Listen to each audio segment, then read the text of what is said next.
Chapter 12. I lay on my straw, but I could not sleep. I thought of the occurrences of the day.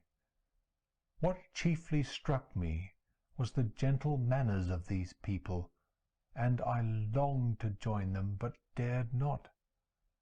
I remembered too well the treatment I had suffered the night before from the barbarous villagers, and resolved, whatever course of conduct I might hereafter think it right to pursue, that for the present I would remain quietly in my hovel, watching and endeavouring to discover the motives which influenced their actions. The cottagers arose the next morning before the sun. The young woman arranged the cottage and prepared the food, and the youth departed after the first meal. This day was passed in the same routine as that which preceded it. The young man was constantly employed out of doors, and the girl in various laborious occupations within. The old man, whom I soon perceived to be blind, employed his leisure hours on his instrument or in contemplation. Nothing could exceed the love and respect which the younger cottagers exhibited towards their venerable companion. They performed towards him every little office of affection and duty with gentleness, and he rewarded them by his benevolent smiles. They were not entirely happy. The young man and his companion often went apart and appeared to weep. I saw no cause for their unhappiness, but I was deeply affected by it. If such lovely creatures were miserable, it was less strange that I, an imperfect and solitary being, should be wretched. Yet why were these gentle beings unhappy? They possessed a delightful house, for such it was in my eyes, and every luxury. They had a fire to warm them when chill, and delicious viands when hungry. They were dressed in excellent clothes, and still more, they enjoyed one another's company and speech, interchanging each day looks of affection and kindness. What did their tears imply? Did they really express pain? I was at first unable to solve these questions, but perpetual attention and time explained to me many appearances which were at first enigmatic. A considerable period elapsed before I discovered one of the causes of the uneasiness of this amiable family. It was poverty, and they suffered that evil in a very distressing degree. Their nourishment consisted entirely of the vegetables of their garden and the milk of one cow, which gave very little during the winter, when its masters could scarcely procure food to support it. They often, I believe, suffered the pangs of hunger very poignantly, especially the two younger cottagers, for several times they placed food before the old man, when they reserved none for themselves. This trait of kindness moved me sensibly. I had been accustomed during the night to steal a part of their store for my own consumption, but when I found that in doing this I inflicted pain on the cottagers, I abstained, and satisfied myself with berries, nuts, and roots which I gathered from a neighbouring wood. I discovered also another means through which I was enabled to assist their labours. I found that the youth spent a great part of each day in collecting wood for the family fire, and during the night I often took as tools, the use of which I quickly discovered, and brought home firing sufficient for the consumption of several days. I remember the first time that I did this. The young woman, when she opened the door in the morning, appeared greatly astonished on seeing a great pile of wood on the outside. She uttered some words in a loud voice, and the youth joined her, who also expressed surprise. I observed with pleasure that he did not go to the forest that day, but spent it in repairing the cottage and cultivating the garden. By degrees I made a discovery of still greater moment. I found that these people possessed a method of communicating their experience and feelings to one another by articulate sounds. I perceived that the words they spoke sometimes produced pleasure or pain, smiles or sadness, in the minds and countenances of the hearers. This was indeed a godlike science, and I ardently desired to become acquainted with it. But I was baffled in every attempt I made for this purpose. Their pronunciation was quick, and the words they uttered not having any apparent connection with visible objects, I was unable to discover any clue by which I could unravel the mystery of their reference. By great application, however, and after having remained during the space of several revolutions of the moon in my hovel, I discovered the names that were given to some of the most familiar objects of discourse. I learned and applied the words fire, milk, bread, and wood. I learned also the names of the cottages themselves. The youth and his companion had each of them several names, but the old man had only one, which was father. The girl was called sister or Agatha, and the youth Felix, brother or son. I cannot describe the delight I felt when I learned the ideas appropriated to each of these sounds, and was able to pronounce them. I distinguished several other words, without being able as yet to understand or apply them, such as good, dearest, unhappy. I spent the winter in this manner. The gentle manners and beauty of the cottagers greatly endeared them to me. When they were unhappy, I felt depressed. When they rejoiced, I sympathized in their joys. I saw few human beings besides them, and if any other happened to enter the cottage, their harsh manners and rude gait only enhanced to me the superior accomplishments of my friends. The old man, I could perceive, often endeavoured to encourage his children, as sometimes I found that he called them, to cast off their melancholy. He would talk in a cheerful accent, with an expression of goodness that bestowed pleasure even upon me.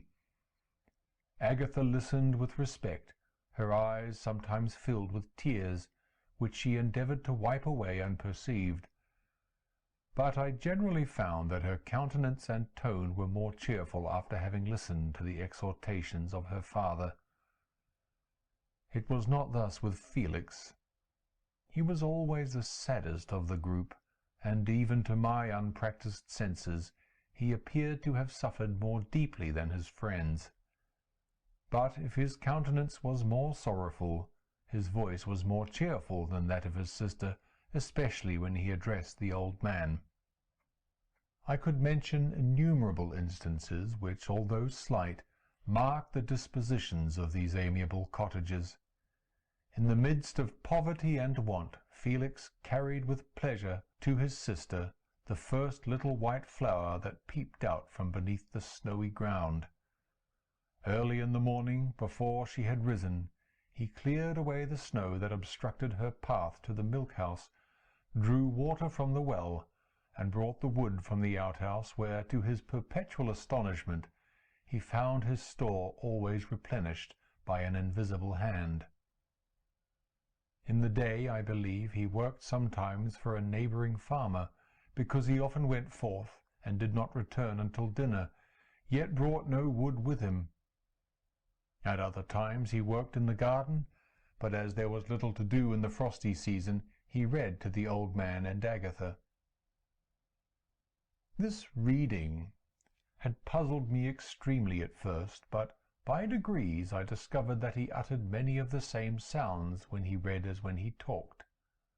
I conjectured, therefore, that he found on the paper signs for speech which he understood, and I ardently longed to comprehend these also, But how was that possible when I did not even understand the sounds for which they stood as signs? I improved, however, sensibly in this science, but not sufficiently to follow up any kind of conversation, although I applied my whole mind to the endeavour, for I easily perceived that, although I eagerly longed to discover myself to the cottagers, I ought not to make the attempt until I had first become master of their language, which knowledge might enable me to make them overlook the deformity of my figure, for with this also the contrast perpetually presented to my eyes had made me acquainted. I had admired the perfect forms of my cottagers, their grace, beauty, and delicate complexions, but how was I terrified when I viewed myself in a transparent pool! At first I stared back, unable to believe that it was indeed I who was reflected in the mirror, and when I became fully convinced that I was in reality the monster that I am, I was filled with the bitterest sensations of despondence and mortification. Alas! I did not yet entirely know the fatal effects of this miserable deformity. As the sun became warmer and the light of day longer, the snow vanished, and I beheld the bare trees and the black earth.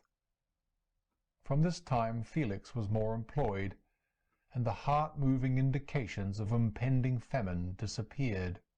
Their food, as I afterwards found, was coarse, but it was wholesome, and they procured a sufficiency of it. Several new kinds of plants sprang up in the garden, which they dressed, and these signs of comfort increased daily as the season advanced. The old man, leaning on his son, walked each day at noon when it did not rain, as I found it was called when the heavens poured forth its waters. This frequently took place, but a high wind quickly dried the earth, and the season became far more pleasant than it had been. My mode of life in my hovel was uniform. During the mornings I attended the motions of the cottagers, and when they were dispersed in various occupations, I slept. The remainder of the day was spent in observing my friends. When they had retired to rest, if there was any moon or the night was starlight, I went into the woods and collected my own food and fuel for the cottage. When I returned, as often as it was necessary, I cleared their path from the snow, and performed those offices that I had seen done by Felix. I afterwards found that these labours, performed by an invisible hand, greatly astonished them, and once or twice I heard them, on these occasions, utter the words "good spirit," "wonderful," but I did not then understand the signification of these terms. My thoughts now became more active, and I longed to discover the motives and feelings of these lovely creatures. I was inquisitive to know why Felix appeared so miserable, and Agatha so sad. I thought, foolish wretch, that it might be in my power to restore happiness to these deserving people. When I slept or was absent, the forms of the venerable blind father, the gentle Agatha, and the excellent Felix flitted before me. I looked upon them as superior beings, who would be the arbiters of my future destiny. I formed in my imagination 1,000 pictures of presenting myself to them, and their reception of me. I imagined that they would be disgusted, until, by my gentle demeanour and conciliating words, I should first win their favour, and afterwards their love. These thoughts exhilarated me, and led me to apply with fresh ardour to the acquiring the art of language. My organs were indeed harsh, but supple, and although my voice was very unlike the soft music of their tones, yet I pronounced such words as I understood with tolerable ease. It was as the ass and the lapdog. Yet surely the gentle ass, whose intentions were affectionate, although his manners were rude, deserved better treatment than blows and execration. The pleasant showers and genial warmth of spring greatly altered the aspect of the earth. Men who before this change seemed to have been hid in caves dispersed themselves, and were employed in various arts of cultivation. The birds sang in more cheerful notes, and the leaves began to bud forth on the trees. Happy, happy earth! Fit habitation for gods, which, so short a time before, was bleak, damp, and unwholesome. My spirits were elevated by the enchanting appearance of nature. The past was blotted from my memory, the present was tranquil, and the future gilded by bright rays of hope and anticipations of joy. End of section 14.